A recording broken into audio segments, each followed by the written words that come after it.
Ada Pak Kajari, Pak Rio, ada saya. Di situ saya dulu yang menanyakan, Pak Kajari, ini tenggang waktu pemusnahan berapa lama? Pak Rio menjawab, di ketentuan hukum tidak jelas berapa lamanya, tapi secepat-cepatnya.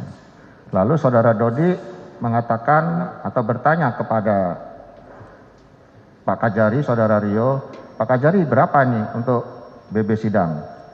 Saudara Rio menjawab, ya paling enggak 1 kilo. Terus saudara Dodi menjawab, wah banyak amat, paling enggak itu 1% aja cukup. Itu jawabannya.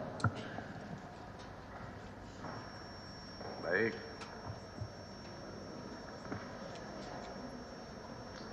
Anda, silakan majelis. Anda mengatakan di dalam berita acara konfrontasi, terdakwa Dodi menyerahkan gelang gaharu. Bisa saksi jelaskan ciri-ciri gelang gaharu yang diberikan oleh saudara terdakwa Dodi?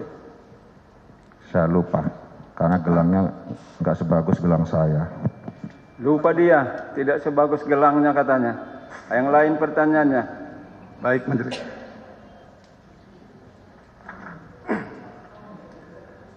Kapan sebenarnya saudara memberitahukan kepada terdakwa Dodi tujuan penyisian BB itu adalah misi undercover? Kapan tepatnya? Seingat saudara. Pada saat saya memperkenalkan atau mengirim nomor telepon saudara Anita. Gimana? Maaf?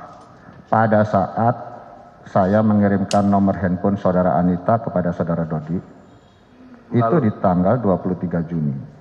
Saudara Dodi tidak paham apa maksud pengiriman nomor WA ini.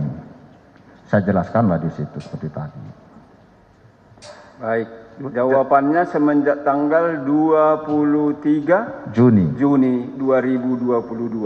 Itu atas pertanyaan. Pertanyaan lain, silakan. Baik, majelis. Anda mengatakan 1/4 dari total BB itu ada di dalam chat WA saudara. Apakah wajar dijadikan BB undercover 1/4 dari total nilai BB, berarti 12 kilo atau 10 kilo yang kata saudara di dalam chat WA tersebut? Wajar tidak? Tidak wajar, makanya itu bercanda. Bagaimana? Tidak wajar. Saya kalau ngomong keras ditegur Pak Hakim. Baik. Kalau pelan dia tidak dengar. Buka masker aja majelis. Tidak. Baik. Izin majelis. Nggak Ya, dengar, itu majelis. sesuatu Dijawabnya sebentar. Emang nggak dengar? Sudah dijawab tidak Majelis. wajar. Pertanyaan lain, menurut dia tidak wajar. Tadi kan pertanyaan penasihat apakah wajar? Jawaban dia tidak wajar. Tidak wajar. Catat. Baik. Anda menjelaskan kepada, ya ini saya izin majelis, saya coba mengikuti alur pikiran dari terdakwa majelis. Silakan. Anda mengatakan Anda sudah menerangkan kepada saudara terdakwa Dodi untuk misi undercover. Apakah benar berarti barang dari polisi? Karena memakai BB yang sudah disita dan sudah ada tersangkanya. Apa benar? Baru rencana pinjam BB dari jaksa, itu pun kalau boleh. Oh, masih fiktif Anda bilang ya?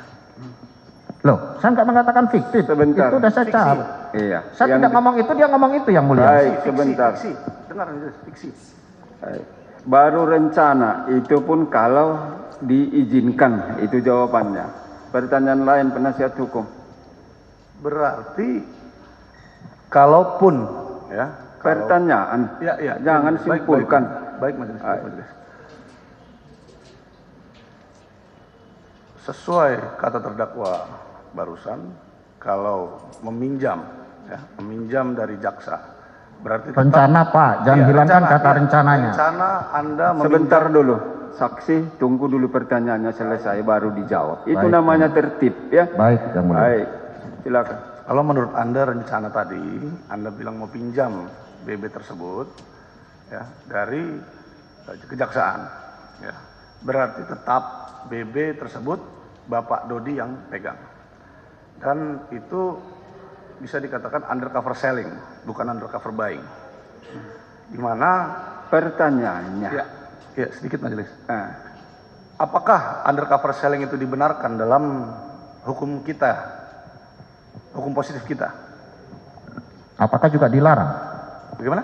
Apakah juga dilarang? penasihat hukum, jangan ditanya pendapat dia. Baik majelis. Tanya apa yang dia lihat, dengar, dan alami. memang tidak dilarang. Kalau menurut saudara tidak dilarang, apakah itu kriminalisasi terhadap terdakwa Linda? Kalaupun memang benar Anda di situ ingin menjebak Linda. Pertanyaannya, apakah lazim itu digunakan?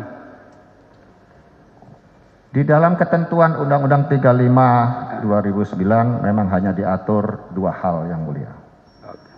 Under cover by dan delivery control.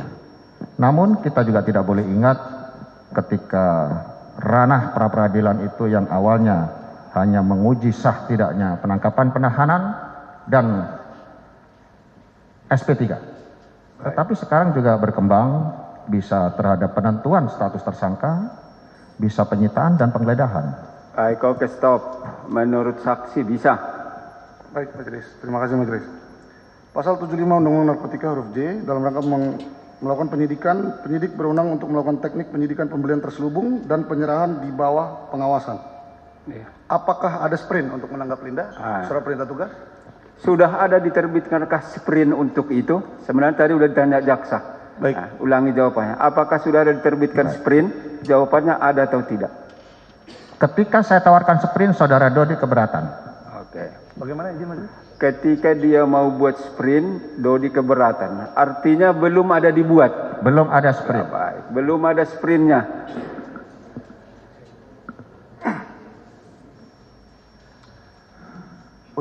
Pertanyaan ini untuk terdakwa Linda. Anda mengatakan di dalam BAP saudara, ya, di berita acara konfrontasi saudara juga Anda sebutkan bahwa Anda kecewa dengan saudara Linda mengenai Laut Cina Selatan karena habis 20 miliar di situ ya. Nah, terus juga Anda sebutkan habis itu Anda ke Taiwan melihat pabrik, saya nggak tahu pabrik itu apa. Terus Anda juga menyebutkan habis itu Anda ke Brunei. Ya. Kalau Anda sudah tidak percaya dengan saudara Linda, kenapa habis itu Anda mau ke pabrik, ke Taiwan dan ke Brunei lagi setelah dari Laut Cina Selatan? Baik, bisa dijawab? Bisa, yang mulia. Silakan. Jadi saudari Linda itu membohongi saya bukan hanya itu saja, Pak. Pertama, ada informasi penyeludupan sabu dari Vietnam. Berarti kita sanggungnya di titik koordinat yang dia punya itu adanya di Laut Cina Selatan, perbatasan perairan kita dengan Malaysia dan Taiwan. Kemudian lama kita di laut tidak ada kabar. Dia bergeser katanya. Ada lagi informasi ini lebih urgent. Ada berangkat kapal dari Taiwan sudah dipasang GPS. Berangkatlah saya ke Taiwan bertiga dengan kawan saya Hartono sama saudari Anita. Bukan ke pabriknya, Pak. Jadi tidak ke pabrik. Saya hanya disuruh tunggu di hotel. Dia yang berangkat entah kemana. Saya sama Hartono di hotel. Kemudian ada juga informasi tentang jadi itu gagal Taiwan.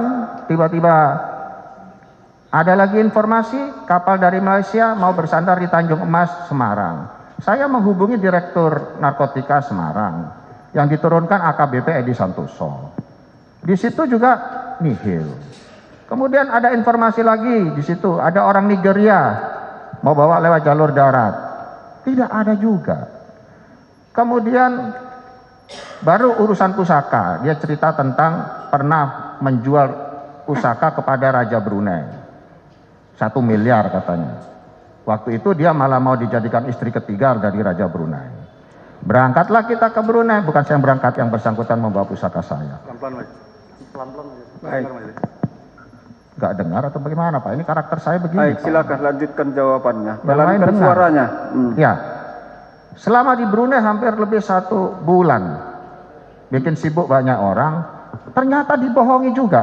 Jadi terungkapnya kebohongan bukan pada saat di Laut Cina Selatan yang saudara tanyakan tadi.